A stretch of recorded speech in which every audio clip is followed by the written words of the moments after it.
It's good to see so many funny people together in one room, all wondering the same thing. Is Katt Williams going to show up? 50 Cent has been working on this documentary for almost 2 years. The footage he has is insane.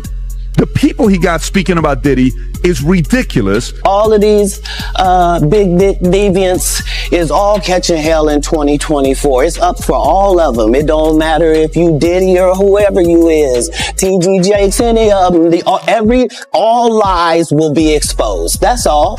Now 50 could go against that by trolling him, by going and showing him as a police officer. You understand what I'm saying? Showing, you rapping one thing, you build your career off being a gangster, but you this right here, a young thug. You built your career off being a gangster, but we see you with a dress and a purse. You understand what I'm saying? Yeah. So I can demean you, I can undermine what you built your career off of, and I can hit you that way. It protects itself until it can't anymore. And by the end of this video, you'll understand why Katt Williams waited until the very last moment to say what he did. The docuseries is entitled Sean Combs, The Reckoning. How is this one different from the others that have been out there?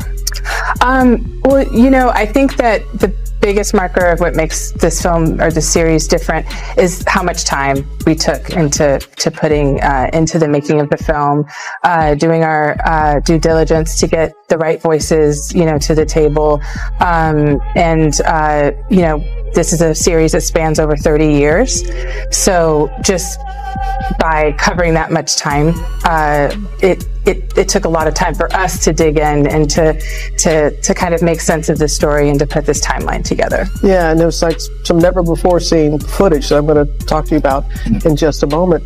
But Curtis, people know about this very public, long-standing feud that you've had with Sean Combs. So what brought you to this project? Well, I just want to make really hit television.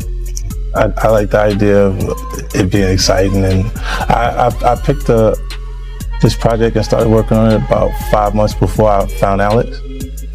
And I know that she has the artistic integrity that it would take to make it a great project, and there's the Quincy Jones era of production is find me that bass player because he's the baddest man out there in Chicago, and find me that keyboardist and fly them in from Miami, and we put them in and have the greatest jam session they ever heard, and it just always resulted in great hit music.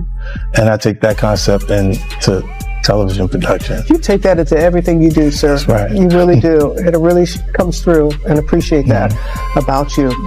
As I said, never before seen footage of the days leading up to his arrest. Can you just talk a little bit about, was there anything that surprised you from that footage?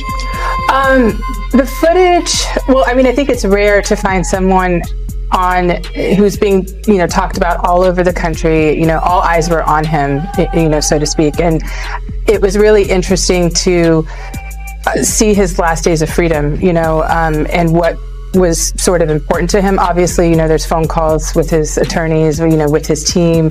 It was very interesting to watch a man who's known for his brand presence. He has a really amazing knack for marketing and all of that, and how he was sort of taking that into account and how he was coming off to the public, in the days leading up to his arrest and indictment. So that was interesting. It was also just interesting to see how laid back he was at times. But the footage also, in the footage, we also see how he's getting incoming, lawsuits are dropping, and to get his real-time perspective on that was sort of jaw-dropping when we first got our eyes on the footage. Was there anything that surprised you when you were watching the footage? No, that didn't surprise me at all. Because you've known him? Yeah, those behaviors, and I think it was surprising that he actually filmed. Yeah, and I want to ask about that, because how did you go about getting the footage, and do you know the intent of the videographer, why this person took the footage? She's a journalist, right? Yeah. So she's not going to reveal her sources, so you don't have to reveal that. Not going to reveal my sources, but I think that partnering with someone like 50, it was very much in the universe as to what we were doing. Some took personal breaks. Others quietly shifted their attention to unrelated projects. A few leaned into spirituality or family-focused messaging. On the surface, everything seemed calm. Beneath that calm, however, it felt carefully orchestrated. Hollywood teaches one lesson early. When a ship starts sinking, you don't argue about who caused the leak. You look for a lifeboat. The Katt Williams exit that followed wasn't loud or dramatic.